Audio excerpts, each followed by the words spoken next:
fenomena yang saat ini memang lagi terjadi, Bang. Banyak sekali pergerakan, baik di pusat sampai di daerah. Ya memang terkesan ingin memperbaiki negara ini, Bang. Nah, pandangannya, Bang, apakah ada perbedaan ketika masa lalu dengan saat ini? Perbedaan yang luar biasa sekarang ini bebas saja kapan mau turun, kita konsolidasi turun rame-rame. Kalau dulu kan langsung ditangkap satu-satu. Nah, ini perbedaan yang sangat tajam sekali. Ini terjadi sejak reformasi. Baik. Dan ini kebebasan anak-anak sekarang ini sangat luar biasa, sangat luar biasa. Dulu tidak ada kerusuhan yang seperti inilah. Dan juga memang tidak ada demo. Gitu. Ada demo tapi tidak terlalu tidak karena sebelum demo sudah ditangkepin, Bang, ya. Tadi ditandai.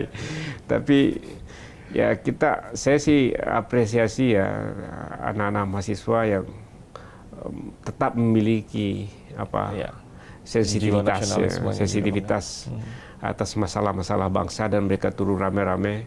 Itu juga bagian dari tanggung jawab mereka terhadap masa depan. Betul. Karena bagaimanapun juga mereka lah pemilik masa depan. Karena itu mereka ada kekhawatiran nanti masa depan kita gimana kalau begini. Jadi dengan turun itu kita harus apresiasi.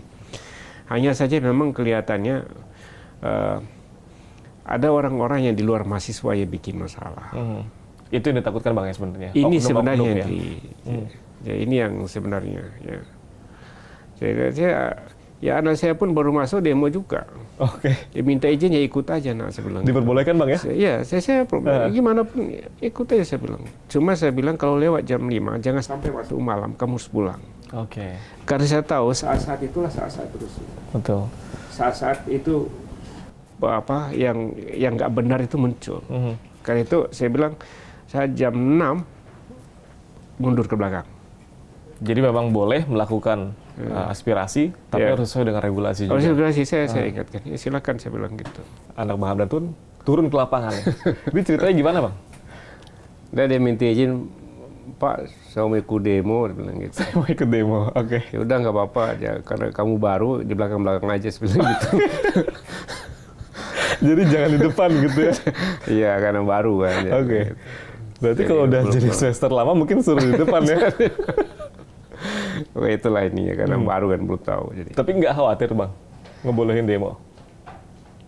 Ya khawatir sih, tapi itu kan bagian dari pembelajaran. Ya bagian dari pembelajaran tentang kehidupan. Betul. Karena teori tidak cukup, Bang. Karena teori tidak cukup. Harus praktek. Dia juga harus ikut punya rasa sensitif, masalah sosial, masalah negara, itu nggak apa-apa. Karena itu saya ingatkan, jangan sampai malam sebelum itu. Jadi paling lambat jam 6, setengah 6 sudah harus mundur. Balik lagi, boleh ikut aspirasi tapi regulasi harus mundur. Karena itu satu, memang hukumnya hanya boleh sampai jam segitu. Kemudian yang kedua, memang selepas jam itu pengalaman saya itu jadi masalah. Berarti bukan saat ini aja, Bang, ya? Memang dari dulu pun pasti selalu begitu. Jika melewati batas pasti sudah jadi masalah. Iya, karena lepas itu kan semua sudah capek. Betul. Yang demo capek, polisi juga capek. Jadi kadang-kadang emosi tidak terkontrol. Jadi karena itu posisi yang paling rawan. Ya, karena itu sebenarnya polisi harus 3 kali kesabaran daripada pendemo. Karena dia adalah pengayom rakyat. Kalau polisi lebih emosional itu jadi masalah besar. Karena tadi ya emosi, capek, tidak terkontrol. Iya, karena itu saya bilang harus 3 kali kesabaran daripada pendemo.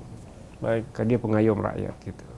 Tapi kalau semangat yang dibawa putra Bang Hamdan sendiri, itu sama nggak sih semangatnya ketika Bang Hamdan sendiri yang turun langsung?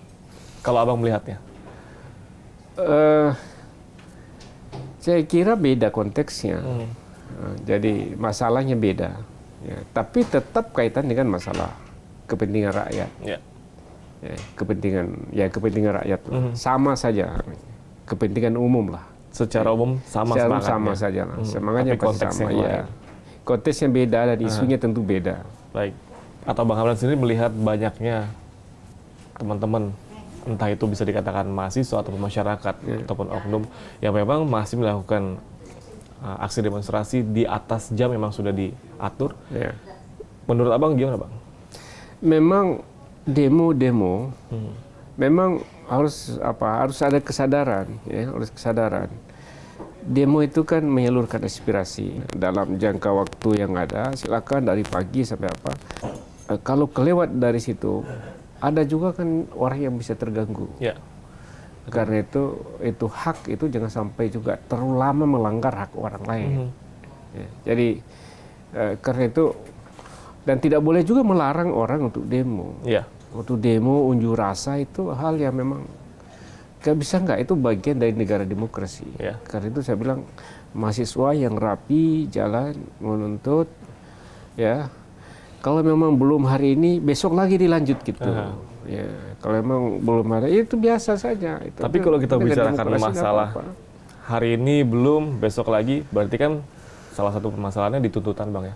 Iya, artinya membutuhkan respons kan. Nah, artinya pengambil kebijakan memberikan respons apa.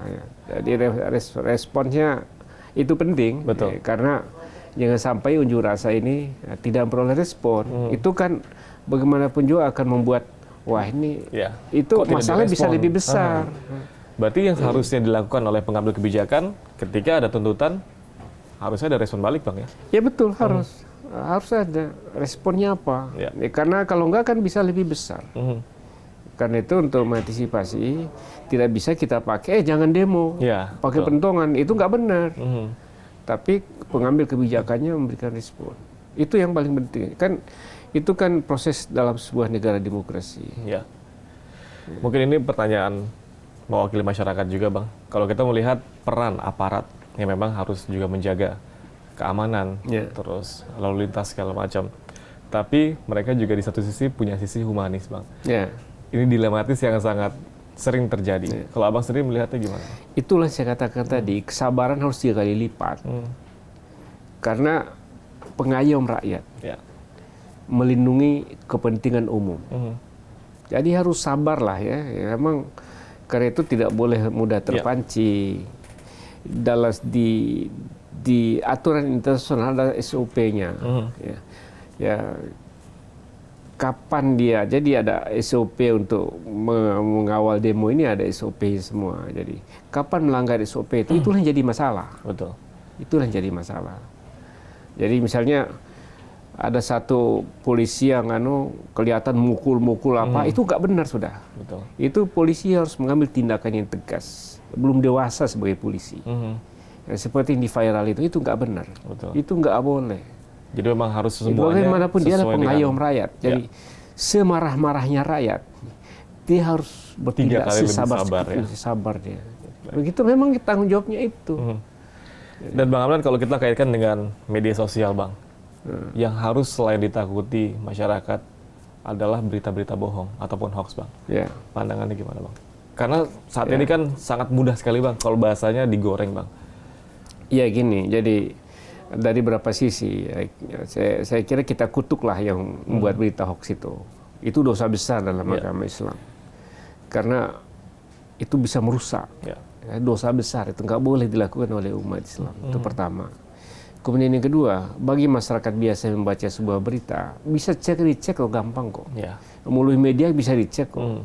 Atau dicek ke teman. Dicek sumbernya. Itu gampang sekali sebenarnya.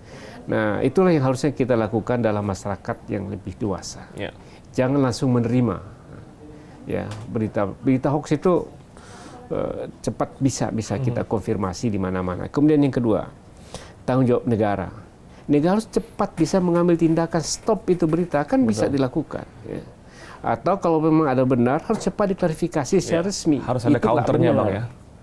Ini percepatan pengambilan kebijakan polisi untuk mengcounter berita hoax ini harus cepat. Yang melakukan itu harus cepat ditangkap. Kalau ini berkembang, itu masalah bisa sangat besar dan tidak terkendali. Bahkan bisa perang antar negara gara-gara berita hoax. Ini kejadian. Hampir saja antara Arab Saudi. Ya kira-kira dengan apa dulu? Hampir perang gara-gara hoax.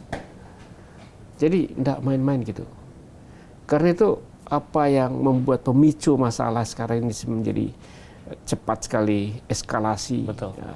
Itu eskalasi bisa rusuh itu karena hoax. Salah satunya itu, Bang. Salah satunya. Karena itu satu, kita kutuk yang membuat berita hoax. kemudian ada kedewasaan dalam menilai berita dan informasi dari masyarakat pengguna informasi. Kemudian yang paling penting adalah peran negara. Ya, untuk Negara meng-counter cepat message mengambil itu ya. tindakan. Baik. Tidak bisa enggak. Ya. Baik, dalam bisa kami akan melanjutkan perbincangan bersama Bang Hamdan. Usai jeda berikut ini tetaplah bersama kami.